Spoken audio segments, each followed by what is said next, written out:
Today, our goal will be to get your account set up and so that you can see a complete profit and loss, and this is automatically populating for you as you continue to work throughout your year and season. Here in the profit and loss, you can see there's a full farm profit and loss, a crop level profit and loss, as well as a field level profit and loss.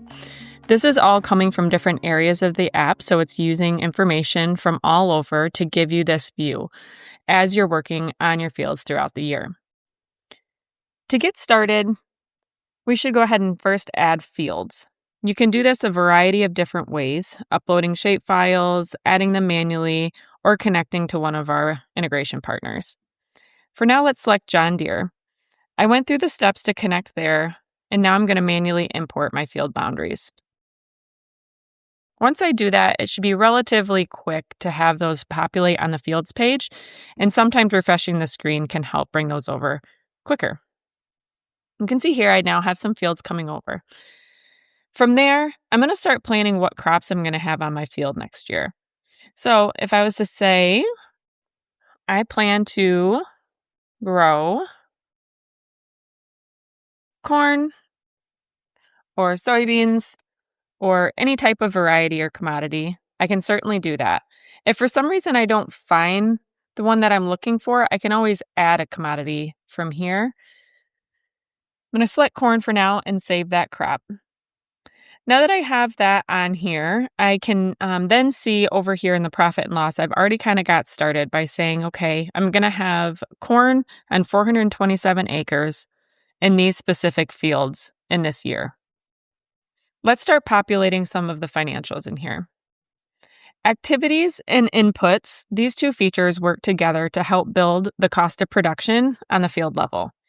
So the field work is being assigned an operational cost as well as an input cost. For example, when we log an activity, let's just say we plan to plant all those cornfields with this seed this year at this rate on April 1st. When I click log that activity, it's going to generate those, and they can then be sorted at multiple different ways. This is by category planting right now, but there's also the option to do by field name, by commodity, by status, by date. So if we were to pop into one of these and see, now we have that it was planted or plans to be planted to corn in this specific amount of acres, and then this input at this rate. You can see here there's the concept of operational costs. This can be adjusted in your account settings.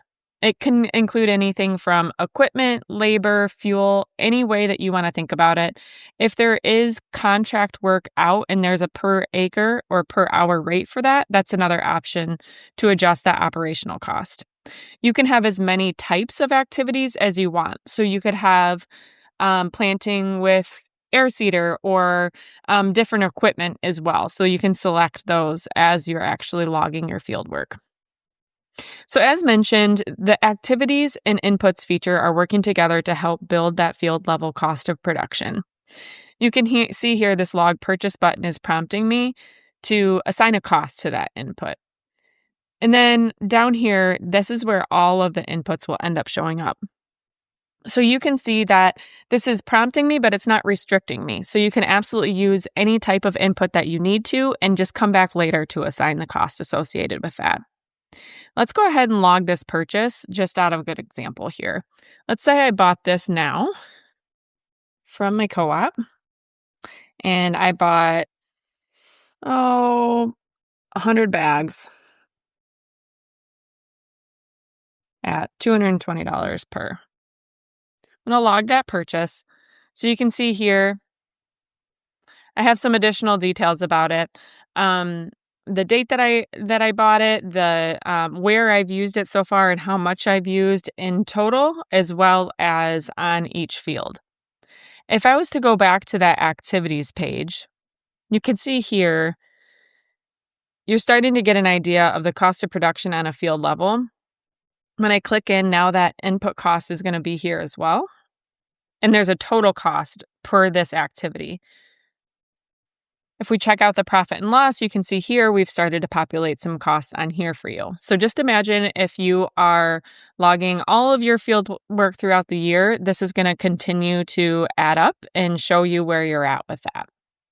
Now, you might wonder why it says other corn here, and that points us to start building in the revenue side of this.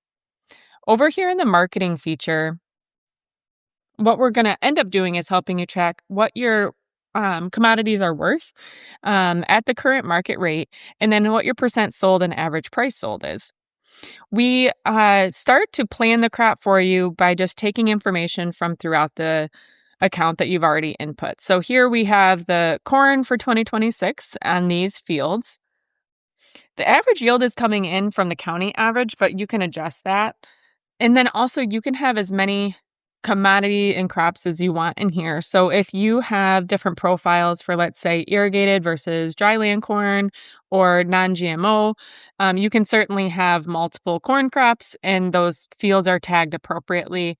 That way, when it comes to the yield value or the production cost, that's definitely okay to vary.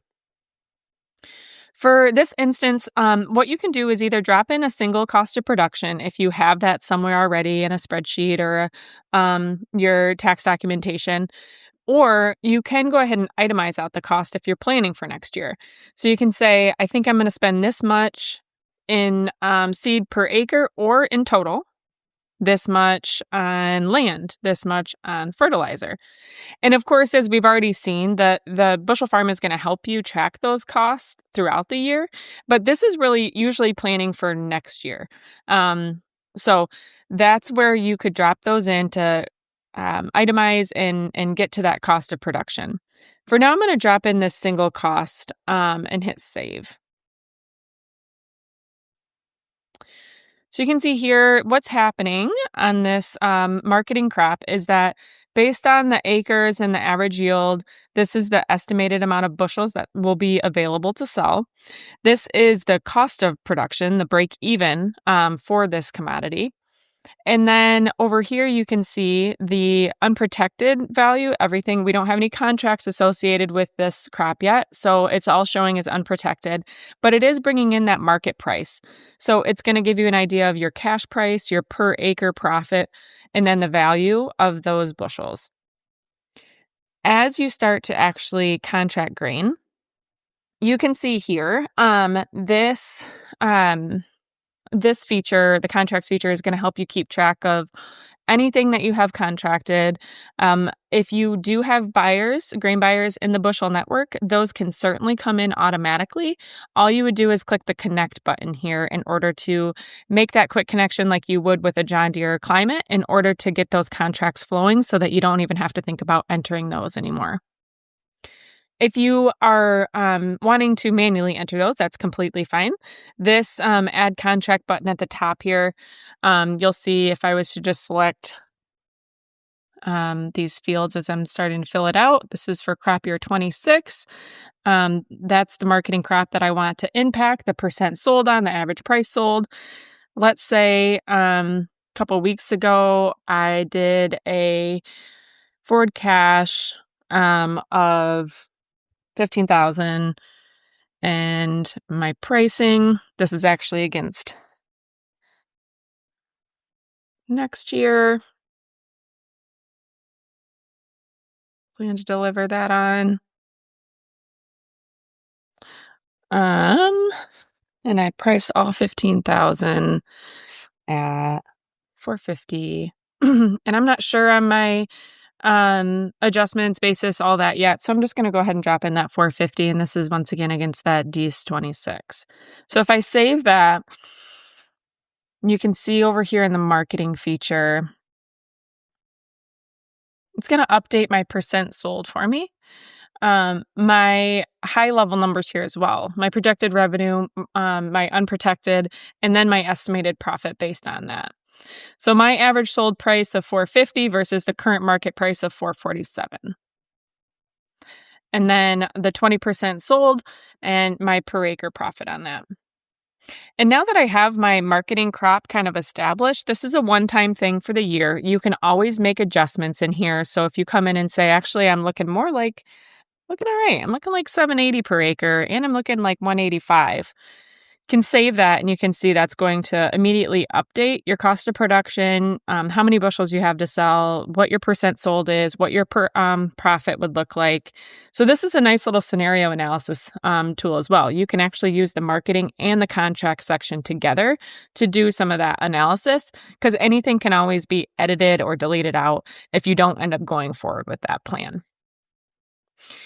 One other nice feature is now that I have this marketing crop established, I'm actually going to start to get these price updates. So as the market moves, and if it moves more than 2% up or down on a commodity, I'm going to get an alert sent that says, here's what this means for your specific position. So that can always be a helpful reminder to say, oh yeah, I meant to, book grain today. I'm going to head over to my grain buyers app and make an offer. It is possible to enter futures and options contracts here to impact your hedge positions as well. Now let's hop over to see how this has impacted your profit and loss. So you can see the crop sales, the per acre sales here have made an impact on my corn crop. And it also adjusted that name of that crop here on the profit and loss feature. So now I have some cost and some revenue associated. Let's look a little bit at more of how these expense summaries get filled in. So the seed cost that I had input and the activity cost has that total. But knowing that oftentimes there's land cost, so I can always add a lot of different options here on what my agreement might look like. But there's loans, there's rents lease, there's even non-crop revenue. So if you have a crop share or an expense share, this is where you would input that information. Other expense and revenue as well. So in here, this might be something like expense revenue for if you have crop insurance, or if you have, if you want to think about fuel as a separate expense instead of in there.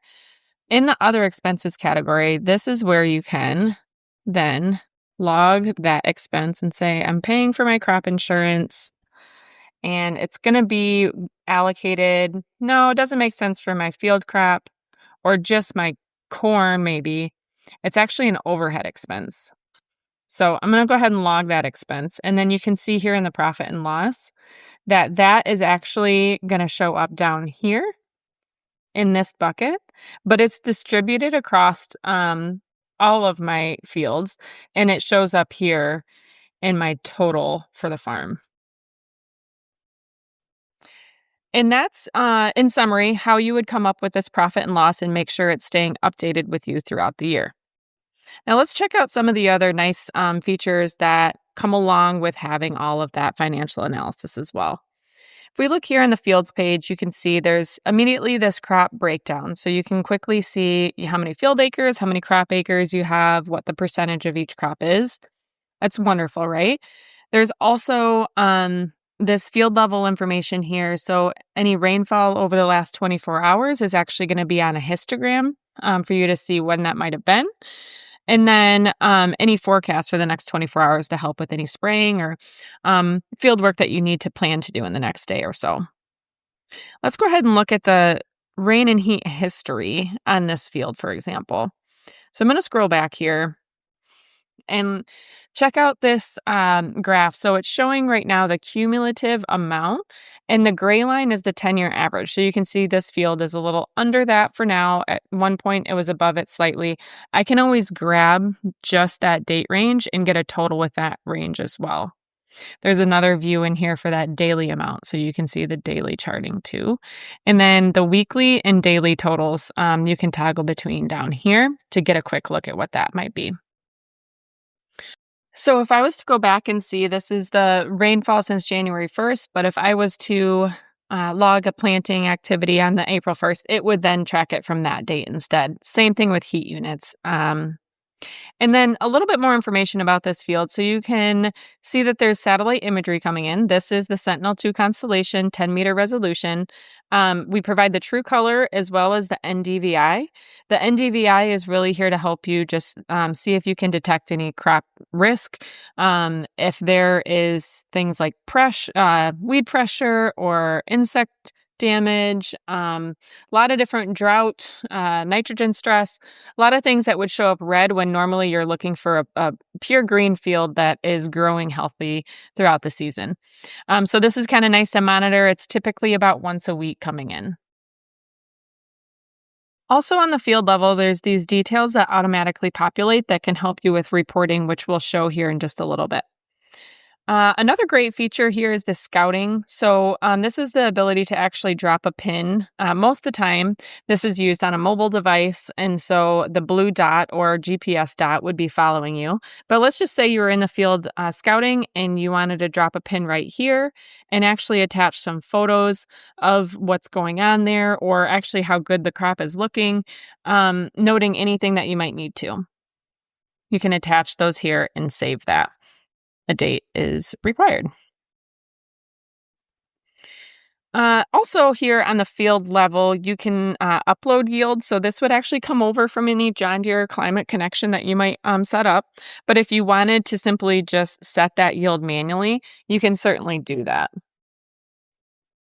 You can add any type of attachments. So anything that you might want to keep record of, let's just say a soil sample or a crop insurance agreement, anything that you might want to be able to access while you don't have access to any type of files that you might have at home, in the office, at the shop, etc. And then loads, we're actually going to talk about here in a second in storage and loads. Lastly, I'll just quickly show soil maps. This is the Surgo soil map. You can see here it's got a variety of information regarding the soil for a field level. Over here in the storage and loads, this is where you can keep track of your on-farm storage and the movement of grain. So you can start by adding storage. So let's just say this is my corn bin. And I can select the type. I'm going to select bin here. I'm going to group this and say home site. The total capacity, let's just say this is a 10,000 bushel bin. My current commodity is corn, and I currently think I have about 1,250 bushels in it. I own this one. I'm going to save that. You can see immediately here I have it 13% filled, and this value is actually the current market value. So 1,250 bushels times the current market price. It gives me an idea of what my value on hand might look like. If I wanted to add a load to that, it's going to quickly give me the option to say at 9 a.m., I brought in 1,000 bushels from this field. And you can select the driver. You don't have to. You can put in the scale ticket number. You don't have to. The moisture level is also pretty helpful as well, of course. And then you can attach any type of file you want, whether that's a scale ticket or a scale proof there too, and hit save. That's going to update the bin, the measurement, the value, etc. And then on this bin detail page here, you can see it's going to give you your commodity, your date, and more details about each of the loads that you are loading in. You can always log a bin measurement. So if you were to clean out a bin and load everything out, but there's still a small balance in there, you can always just say that's actually down to 0 bushels now. Save, and that'll update the measurement to 0 and the current balance to 0. Over here on the navigation, you'll see there's the scouting feature. That is bringing all the scouting notes underneath one tab here so that you don't have to go field by field looking for those. Same thing with the satellite imagery. The map feature is super helpful to be able to check out your fields in an aerial view. Market prices is a really handy tool all in one spot to be able to check on the futures as well as local bids. Local prices is going to be pulling any bids in the area based on the county. You can always add counties here to select more and change from harvest to spot bids. You can see more information about that grain buyer and the location information as well. The futures prices here can be looked at a few different ways. You can look at 7, 30, 90 for a full year, and then also in this view as well. You can see here there's the different months, and you can view details of those future months as well.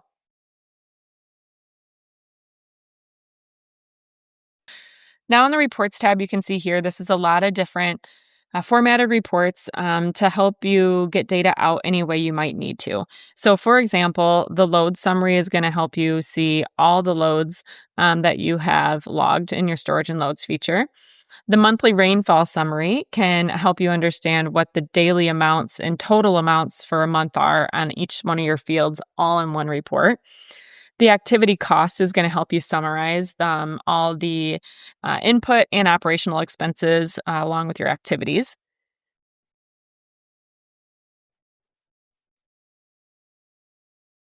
The activity summary report is actually a really great one to be able to supply to partners if you need to say, this is what field work I've done on each field, the type of activity, the input used, any active ingredients, if there is in your chemical fertilizers, the amount you've applied, and even the previous year crop and the location. You can always opt to take out any input cost or cost associated at all with these, load that report up, and then you can download these to PDF, CSV, whatever you need to.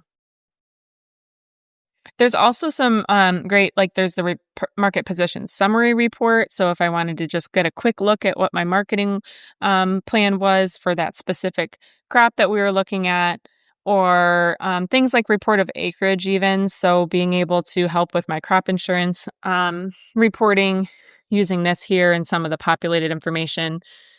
And then equipment is also really handy, being able to just inventory what equipment you have working on the farm, being able to add these additional details and even a photo of those. And this can really help get your maintenance department and everybody on the same page. Speaking of being on the same page, the Bushel Farm app, downloaded from either the Google Play Store or App Store, is extremely handy. It's all the same features and functionality. And with that, you'll be able to get those push notifications. So you are alerted to any new rainfall on the fields that you have mapped, as well as those market prices as well. You can also be sure to add anybody else you want to collaborate with on the farm. So at different access levels too. You can have admins who have access to everything, managers that see everything except for financial information, and then contributors who can still add information for you, but they can't edit others, and definitely see any of the financial information as well. If you just wanted to track for on behalf of somebody of a name, you can certainly do that, and Adam has no access. So you can still check if they're doing activities, trucking for you, etc., but they don't actually get an invite to join the account. Here in the settings is where you can adjust the activity cost for a certain type of category, or you can even add activity types here. So if you have custom fertilizing, that can be added here at a certain dollar amount per acre, and then that's going to be available to select from. In the input section here, this is if you needed to add any custom inputs or saved mixes. So if it didn't happen to show up in the list of inputs that we have generating, you can always customize that here. As well as commodities, if you were to add any custom commodity, or if you wanted to change anything about a standard commodity that we already have, you can certainly come in here and change some of those attributes, including the color, which would help when you're looking at your map view, the color of the fields. Here's the connections where you can manage who you're connected to and connect to those bushel-powered grain buyers. Data is a great spot for you to be able to download your shape files, export any account data, and then you can always manage your subscription plan right here in the app. So you can see I have a trial right now. If I wanted to manage my subscription, I could come in here and select which one of the plans works best for me, and then agree to the terms and conditions, enter payment method to move forward and actually subscribe to that plan to retain the features that I've had access to throughout my trial. Thank you for following along as we got a Bushel Farm account set up. I hope it's very helpful to be able to keep track of all your field operations and have costs assigned to those, as well as your revenue coming in, to help you understand what your financial position is at any given time from anywhere.